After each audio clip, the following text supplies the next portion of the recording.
a few basic properties that we want to take on. For instance, if I have two bases that are the same, now again, whether that's a number, a variable, whatever it happens to be, if my bases are the same, I can take the exponents and I can add those.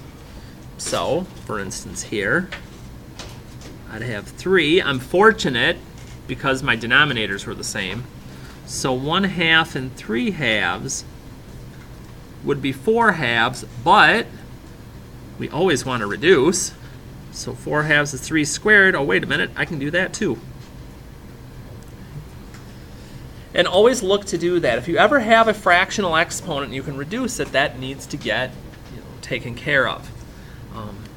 If I go what's called power to power, you have an exponent outside of parentheses, that's going to multiply in. Now here's what I want you to be careful of.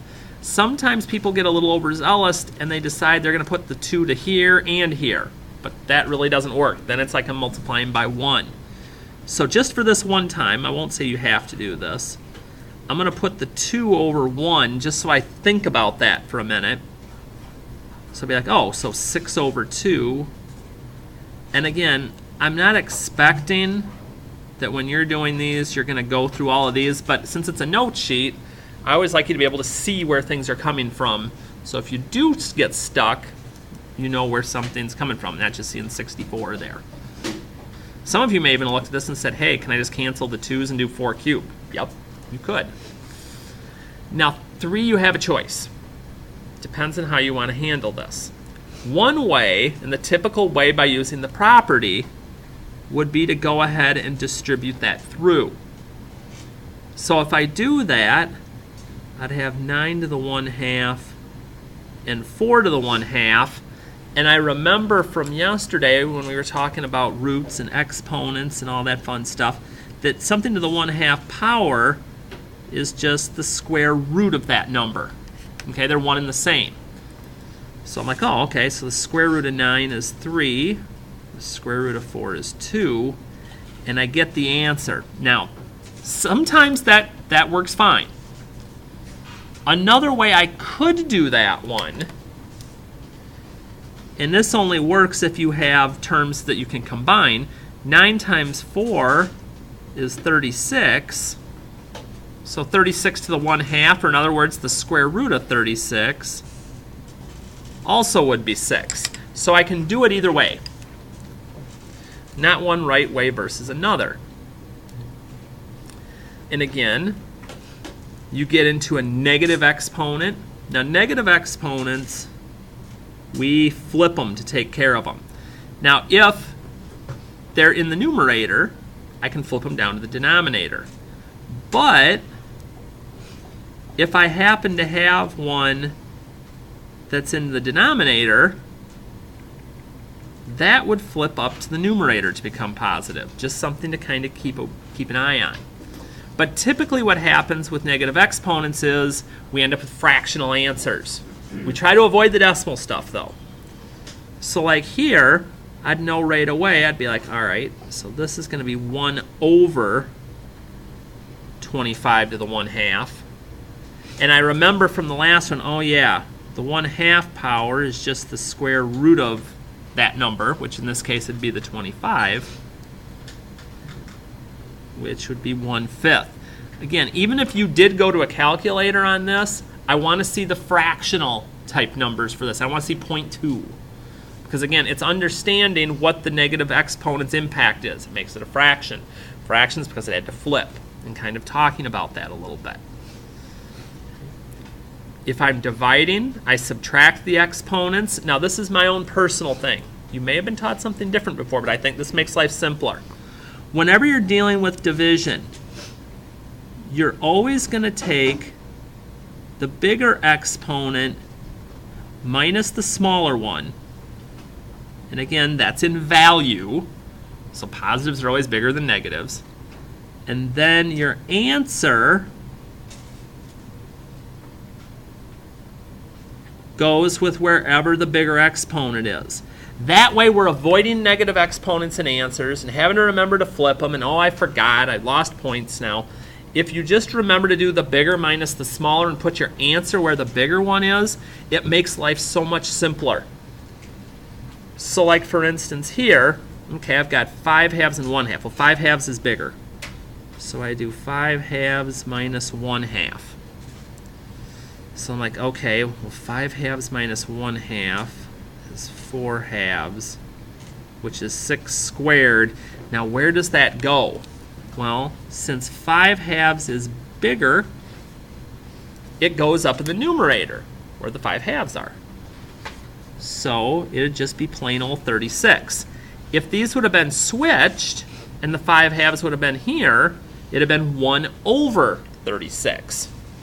And that's one of those little detail things you have to watch for, because there's a big difference between 36 and 1/36. Come up and ask if you want $36 or 1/36 of a dollar. I think it'd matter to you. And then finally, if I have an exponent outside multiple values, they distribute through. So I'd have 8 to the 1/3 and 27 to the 1/3.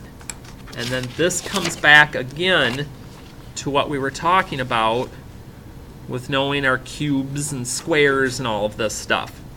Because here, 8 to the 1/3 is, what do I cube to get 8? Well, there's 8, there's my cubes, 2. And what do I cube to get 27? 3. 2/3. Again, fractional, not 0.67. But those are the basic exponent rules that we're working for here, and the basic ones we're going to use for the problems that we're working on today. So, okay, use the properties of exponents simplified. No calculator. Leave answers with exponents. All right, let's see what we got to tackle here. Oh, fun right off the bat. So I'm multiplying with a like base. What do I do to the exponents? Add them. Uh-oh. I have a problem. I don't have a common denominator. 4. So here, this is already in fourths. But 1/2, again, when I want to go to fourths, 2 times 2 gets me to 4. 1 times 2 gets me a common denominator. And now I can add them up. Okay? You can't just add across the bottom and call it 2/6. That doesn't work. So find that common denominator. And then again, just leave it. You don't have to go ahead and punch that in and get the funky decimal.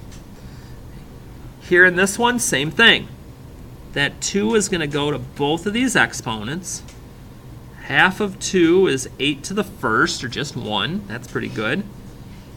And then 5 times, so you got 2 times 1/3 is 2/3. And then you get to the moment of truth. You're like, there's got to be something else to do. Well, wait a minute, those aren't the same base, so I can't add the exponents. That doesn't break down at all. Okay, that's as far as I can go. Always think about if you can take something further with a rule, but sometimes you just can't. Same thing coming up on number 3. Negative 1/4 would give me 2 to the negative first and 3 to the negative first. But I never want a negative exponent in my answer. So remember, you can always treat these like they're fractions. And whenever I have a negative exponent, I have to flip it. And shoot, I can even handle simplifying this one. So anytime you see that negative exponent, okay, if it doesn't take care of itself, you have got to flip it. And I can't just turn this into positive 2. It literally has to go down to the denominator in this case. And that's what I'm up to there. Let's see what else we got working here. All right. We got 27 to the 2/3. And that'd be 2/4, which is 1/2. Okay. Now the fun begins. Remember, when we're doing this, it's exponent over root. So let's look at this in its radical form for a minute and see if it helps us to simplify it at all. There's my root. There's my exponent. Can can I break down the cubed root of 27? Uh-huh. That's 3. So if this is 3 squared gives me 9, but the square root of 6 isn't going to come out nice. So I've just got to leave that. And if you'd have changed this into the square root of 6 and called it 9 square root of 6, you know, that's okay. But we've been told we can just leave it as rational exponents, so we will. But if there's something you can break down like this, okay, if you had this as an answer, that's like halfway there. But actually being able to break it down. And again, I might not have noticed that as the exponent, but once I turn it into the radical form, maybe it clicks something a little bit more. Just an option. All right, I'll put this one out there. What do I have to do on number 5 to simplify this?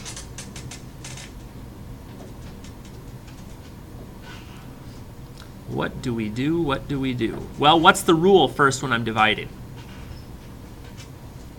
I heard it. What's the rule with my exponents when we're dividing? Subtract, okay? And take the bigger one minus the smaller. But again, now some of you may just look at that and go, oh, 1 minus 1/3. Okay, 2/3. Ooh, okay. And again, that's fine. If you want to turn it into 3/3, turn it into 3/3 first. That'd be okay too. But in this case, that's fine. Get yourself situated. You're good to go. Now, sometimes it may not be as obvious in the fractional way as it is when we get into with the radicals about what's going to happen next here. So let's take a peek and see what could happen. All right, so you're like, turn this into an exponent. So exponent over root and exponent over root. Now, here's the fun part. I don't want square roots, squares like fourths and squareds and stuff like that in the denominator. It's another one of those no-no things that sometimes you don't talk about. Like, well, how the heck am I going to deal with this? Because, well, that's 1/4. I can't do anything about it. Here's what we want to do. We're going to rationalize the denominator. And here's how it works when you're in radical forms like this. I want to get this to the next whole number. Now, I know that when I multiply with a like base, that I add the exponents. So what can I add to 1/4 to get it back to 1? 3/4. So we're going to multiply the top and bottom by y to the 3/4. Because then 1/4 plus 3/4 is 1. I don't have a radical down there anymore. You're like, ooh, but what about this? Okay, can't mess with these. They're different bases. This is going to look really weird. You're like, wait a minute, but there's y's in both places still. Technically, shouldn't I be subtracting? No, because then I'd be back in this situation again. So there are going to be occasions when you're working with radicals that you may have two of the same variable in your answer, and that's going to be weird, but that's okay. That's not a big deal. But the only place I can't deal with that is when my radical or my fractional exponent's in the denominator. Numerator, who cares? It's fine. It's just I can't have it down below. Because I get into a situation like 7, and I'm like, okay, let's see here. I'm subtracting. 5/6 is bigger than 2/3. You're like, how do you know that? Well, if I turn those thirds into sixths, that'd be 4/6. So when I subtract, I have 5/6 minus 4/6. And where's the larger exponent? In the numerator. And that's okay. The only time, again, it's not going to be okay is when it happens to end up in the denominator. That's when we got to fix it. Oh, you mean like number 8? Right. So let's see. What's 1/4 is eighths? 2/8. So we've got 2/8 over 3/8.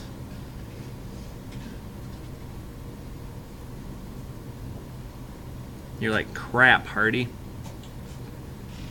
I don't like this because now I have this y to the 1/8 down here. And again, that's like having a radical down there and I can't have it. Right, but we just talked before about how I fix it. What do I have to add to 1/8 to get back to 1? 7/8.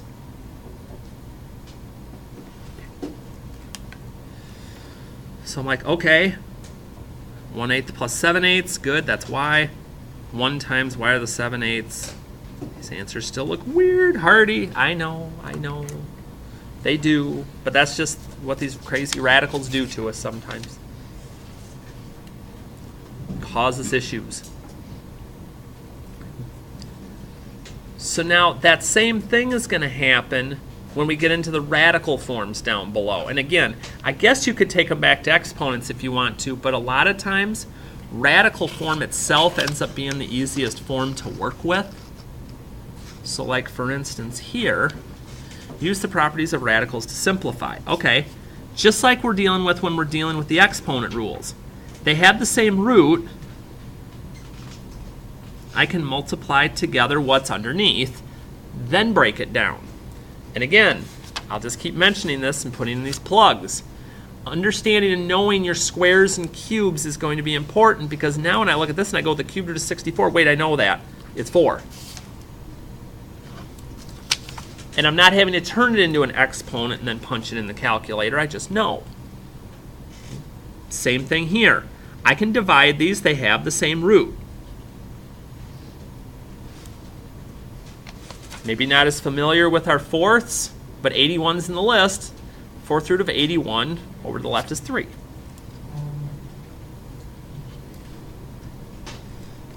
Multiply them. Keep my root. What cubed is 125? 5. And you're like, okay, 32 divided by 4 is 8. And I cube 2 to get 8. And again, that's what you've got the chart for now, but you need to start getting those into the brain where you're used to them. So then finally down here on the bottom, and we've already had a little experience with this. This is back where we do our old school division. But I notice first the 5th root of 32, and again, love that chart. 5th root of 32 is 2. And then again, it's long division. 5 goes into 5 once. 5 goes into 10 twice. Well, that was nice. Everything went in. I don't have any remainders to play with. And again, when you're doing these, again, long division. 3 goes into 6 twice. 3 goes into 9 3 times. Again, an exponent's okay. It's just if it's a fraction, which means we're going to have a root. We don't want the roots down there. Here we go. Finally, we're going to get into one we can do some other stuff with. 4 through to 16, again, if I look at my chart, says 2. 4 goes into 4 once. Finally, a remainder. 4 goes into 9 twice, but I have 1 left over. So 4 times 2 is 8, plus 1, there's my 9. And 4 goes into 20, and I needed to leave myself more room 5 times. Nothing left over. And if it's a quantity, we love those, because those are even easier. 4 goes into 32, 8 times, and we're good. So again, it's 5 or 6 basic rules, but it's just keeping things straight, and especially with rationalizing a denominator. Now over here, we're not going to do all of these. I wanted to look at some of them though, just to kind of remind us what's going on. Sometimes life is simple. You get to something like 19, 7 times 3 is 21, but it may not break down anymore. So don't think everything has to break down. Or I look at something like this and I go, what the? Here's one of those times that turning it into an exponent might be a good idea. Forget about the one on the outside for a minute. The inner one is 5 to the exponent over root. But then I have a square root outside of that.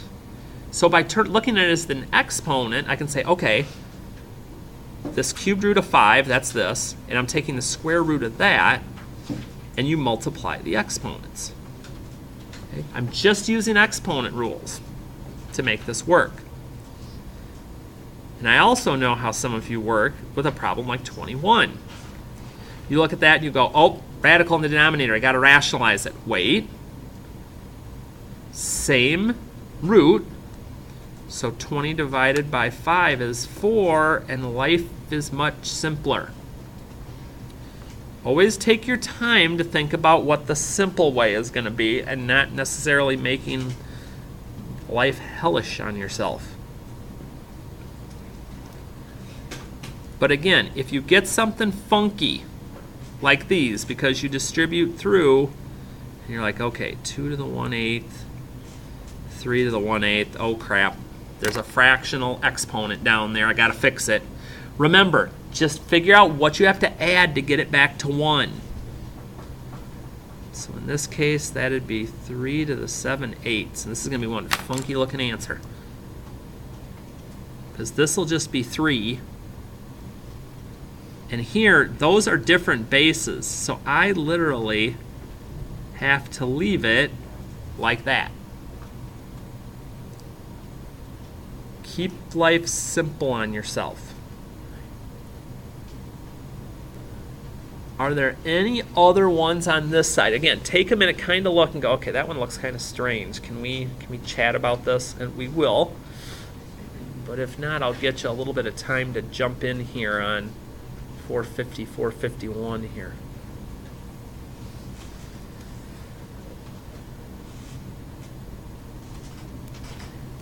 And again, the assignment down here will be your second for homework check 5. Yesterday's being the first one. Then we'll end up seeing another homework check next week before we get to the test. And then just like usual, you've got the quiz preview. Tomorrow I'll have all the answers up. I'll take any questions that you've got on it to make sure we're good and ready to go for that. And then we're going to get a little bit into solving radical equations. And we're going to spend a couple of days on that, just to make sure that we're good on things. Any other questions? Which one? Okay, sure. We come back down here. Let's do 17. All right. So here, I got same base. I'm dividing. 5/6 is bigger. So I'm going to do 10 to the 5/6 minus 4/6. They already have a common denominator. That's awesome. And again, since this 10 to the 1/6 ends up in the numerator, I don't have to rationalize it. If it would have been in the denominator, I would have had to have. But I got fortunate. Yes, ma'am. Number 26. All right. 26. Now this one's kind of not as fun. Because I'm like, okay, negative exponent means I have to flip it. But, ooh, yuck. Well, now what do? Because 7/2, we're past 1. So here's how we're going to handle this one. How do I get to the next whole number period? So I'm like, okay, I'm at 7/2. If I add another half, is that going to get me where I want to be? 7/2. Yeah, that get me to 8/2. So if I do x to the 1/2, so I'd have x to the 1/2 over x to the 8/2, which is 4. I no longer have a radical. That's okay.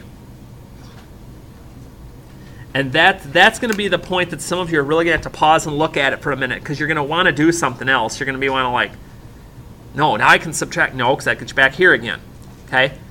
Whenever we're dealing with an exponent that ends up fractional, they're okay up in the numerator, not okay down in the denominator. So be careful, be careful, be careful.